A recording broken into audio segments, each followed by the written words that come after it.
Ladies and gentlemen, please welcome Jim McDowell. You know, I recently read a headline, Mini is the new black. Do you think small is the future, Jim? I think in a lot of people's minds, small and premium is highly correlated. Just looking around the room at electronics, I think we've known that for a long time, that premium electronics are the smallest electronics. It's interesting, about 2 years ago, supermarkets started getting smaller in the United States.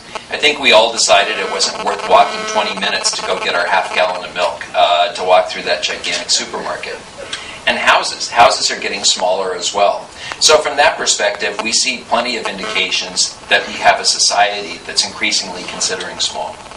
And I think we can certainly say, Jim, that this trend carries through in the car markets, because we see people trade in SUVs and pickup trucks for a Mini. What do you think are the main reasons people downsize these days? Well, we think that there are 4 reasons that people might consider downsizing to have a more economical car. The first is pure economics. Some people can no longer afford their daily commute. They just live too far from their work. They're not getting sufficient gas mileage. So those people are economic oriented. Then there are people that I would say are efficiency oriented. And these are people that can afford to drive, but just feel a little bit silly pulling into the gas station, requiring all that fuel. It's almost like you're the last person in the United States that has a dial-up computer as opposed to high-speed internet. And you want to get on to what's the next more modern thing. The third group are people that I think are making the shift for altruistic reasons.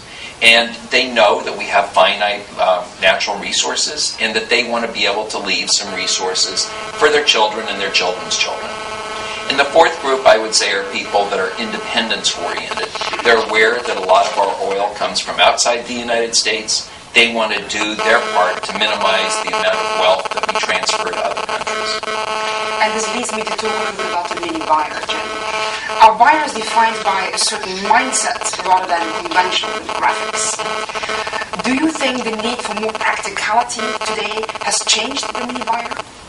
Well, the core Mini buyer is a performance enthusiast. They're the people that have many exciting cars in their garage. The Mini is the one that they use as a daily driver. They're not afraid to take out in any kind of weather. They don't worry if it gets a ding because it's a mark of honor on the car.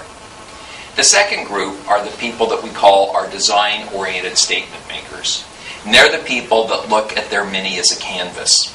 It's an extension of them. They're very interested in all the Uification and customization programs that we have.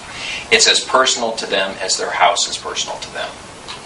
The third group are people that we call our social connectors. They're the heart of the Mini community. They're people that love going out and having new experiences, meeting other Mini drivers, and they really enjoy carrying that message on to all their friends and family and anyone that will listen to them because they're so enthusiastic. And then the fourth group are people that have bought their car for very emotional reasons, but they're very much aware of the practical reasons why it was a great car to buy. So they'll tell you about how wonderful their drive was that morning, and then they'll very readily tell you what their miles per gallon was, how environmentally conscious the car was, how great the resale value would be, but of course they don't want to sell the car, how great the car would be in a crash because of its safety ratings. And that last group has been growing in importance, I would say, a little bit over the last year.